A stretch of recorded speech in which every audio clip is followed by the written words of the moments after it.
فضلنا على كثير من عباده المؤمنين.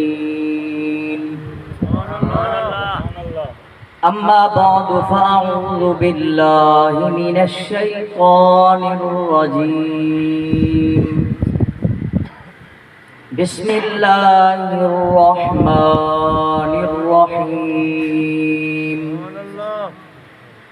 اليوم أكملت لكم دينكم وأتممت عليكم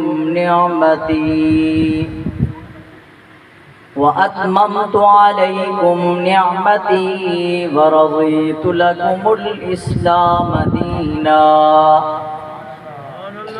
قال رسول الله صلى الله عليه وسلم: إذا ظهرت الفتن أو البدع فسبت أصحابي فليظهر العالم علمه وإن لم يفعل ذلك فعليه لعنة الله والملائكة والناس أجمعين.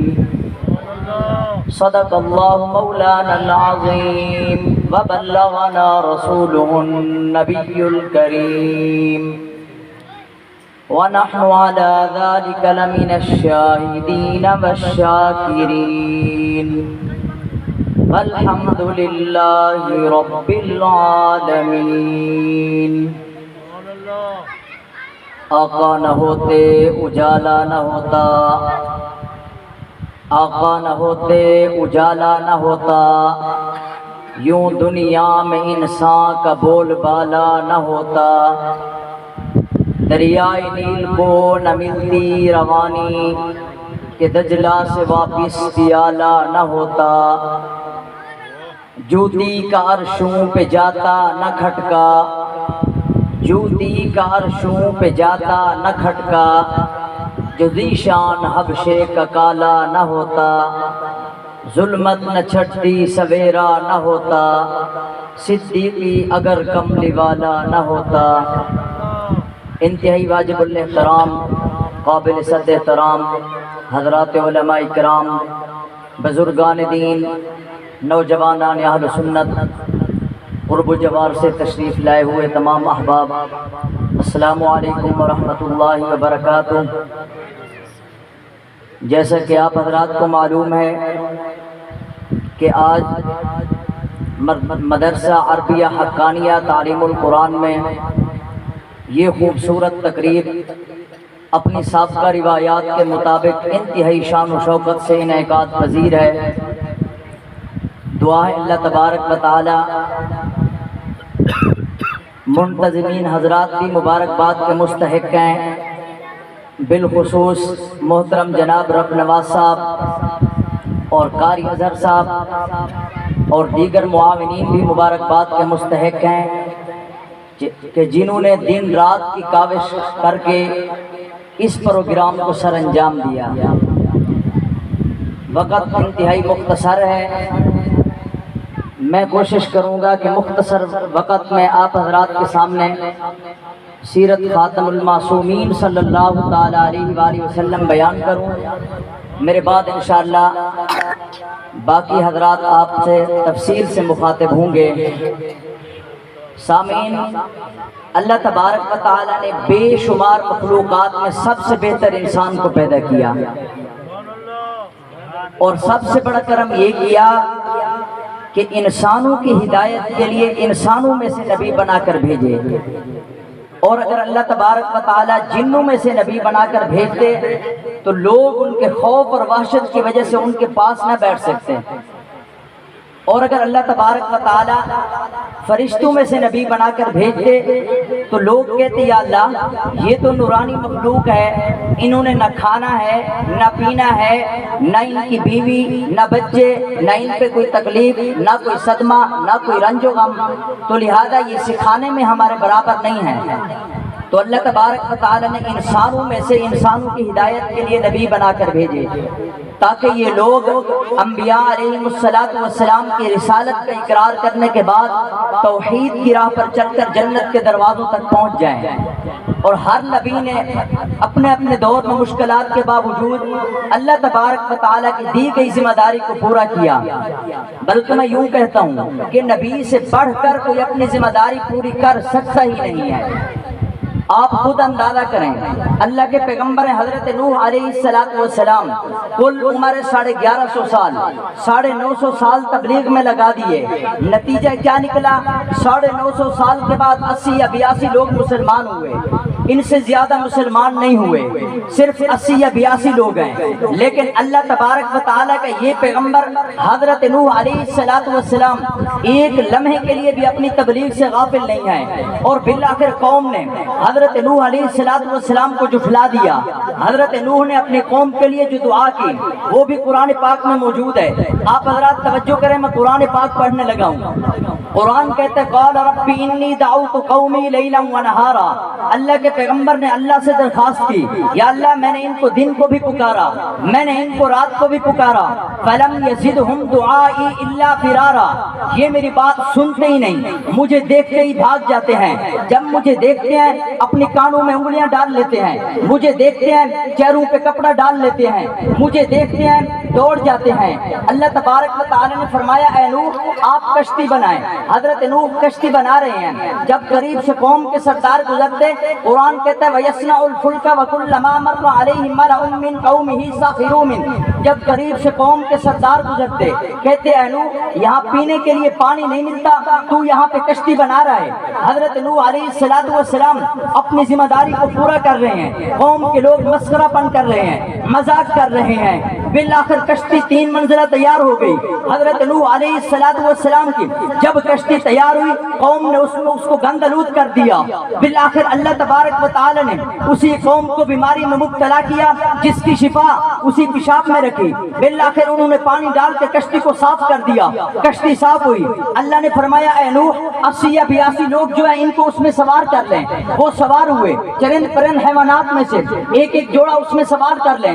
اللہ کے پیغمبر نے ان کو سوار کر لیا، اب کشتی جا رہی ہے۔ قرآن کہتے وَهِيَ تَجْرِي بِهِمْ فِي مَوْجٍ كَالْجِبَالِ، کشتی پہاڑوں کے برابر سے جا رہی تھی۔ اللہ کے پیغمبر نے دیکھا ان کا بیٹا کنعان وہ دوسرے کنارے پہ کھڑا ہے۔ حضرت نوح نے بلایا وَنَادَى نُوحٌ ابْنَهُ وَكَانَ فِي مَعْصِيَةٍ يَا بُنَيَّ ارْكَب مَعَنَا وَلَا تَكُن مَعَ الْكَافِرِينَ، اے میرے بیٹے آج کشتی میں سوار ہو جا، آج کوئی بچانے والا نہیں ہے۔ اللہ کے پیغمبر کے اس بیٹے نے کہا قال سآوی الی جبل یعصمنی من الماء، میں جودی پہاڑ پہ پناہ لے لوں گا۔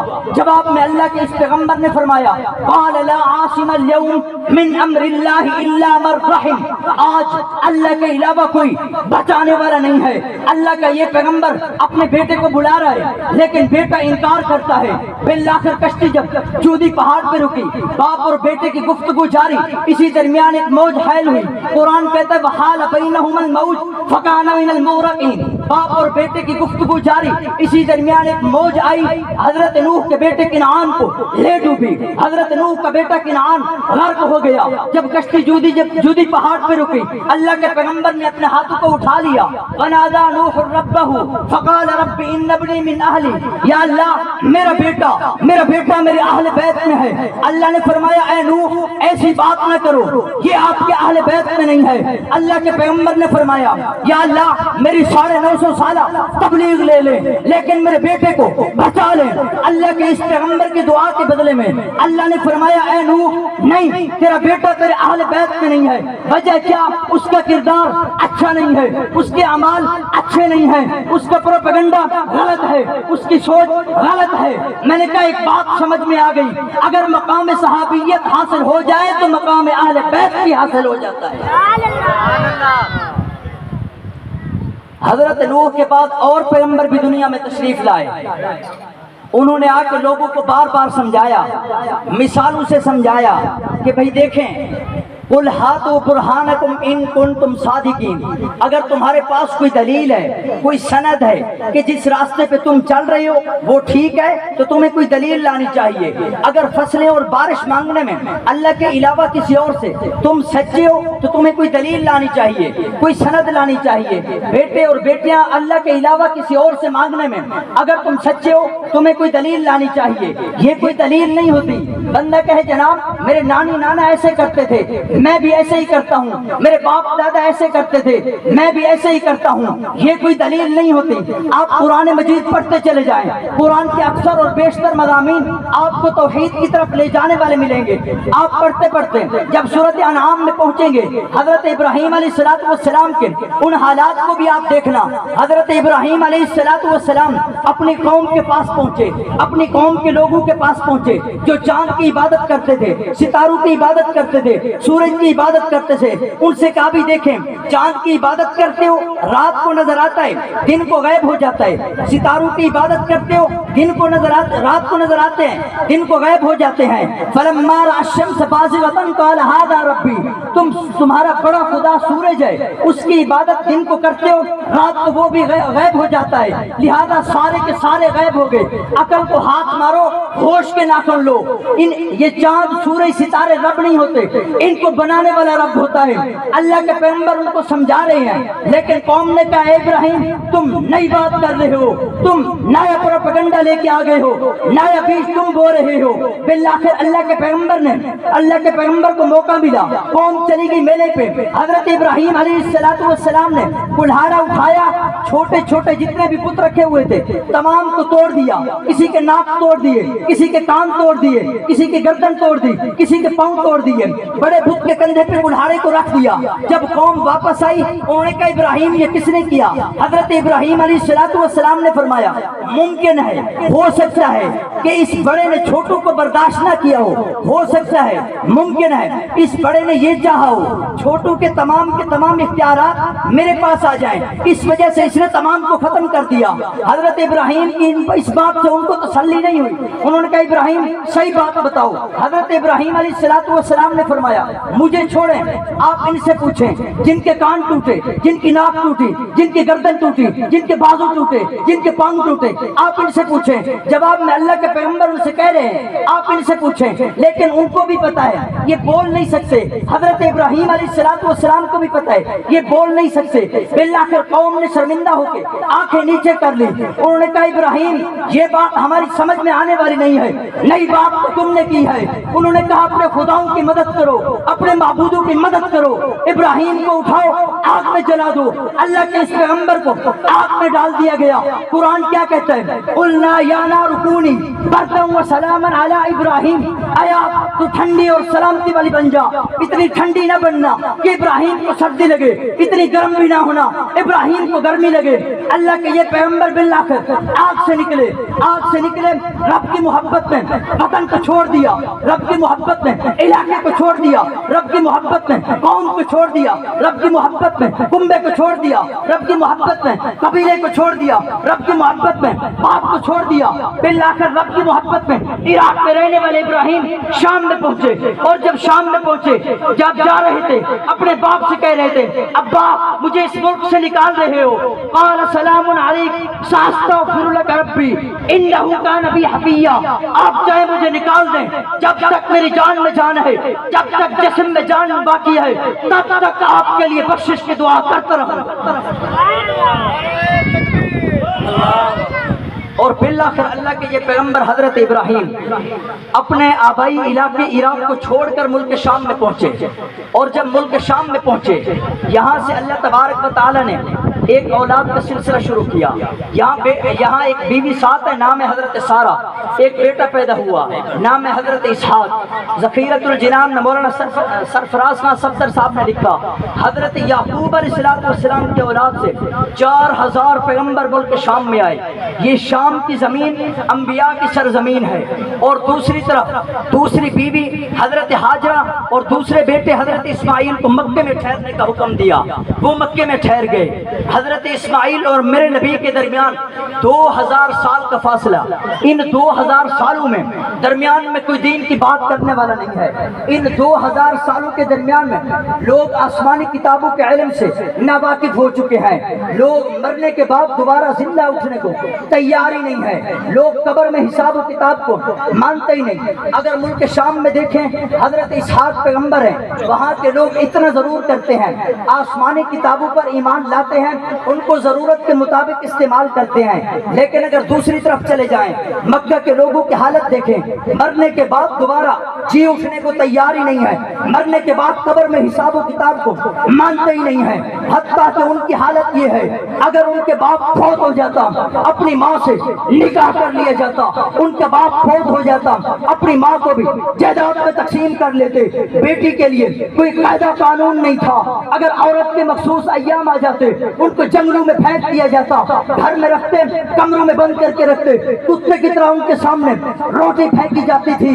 ان حالات میں میرے نبی صلی اللہ علیہ وآلہ وسلم تشریف لائے. پاک نبی نے فرعون کی چوٹی پہ اعلان کیا, لوگوں میں محمد نے آپ پہ 40 سال کا عرصہ گزارا, ان 40 سالوں میں آپ نے مجھے کیسے پایا ہے؟ لوگوں نے کہا, محمد آپ جیسا اخلاق آج تک نہیں دیکھا, آپ جیسا کردار آج تک نہیں دیکھا, آپ جیسا حسن و جمال آج تک کسی کا نہیں دیکھا, آپ جیسا عمدہ اخلاق والا بندہ آج تک نہیں دیکھا.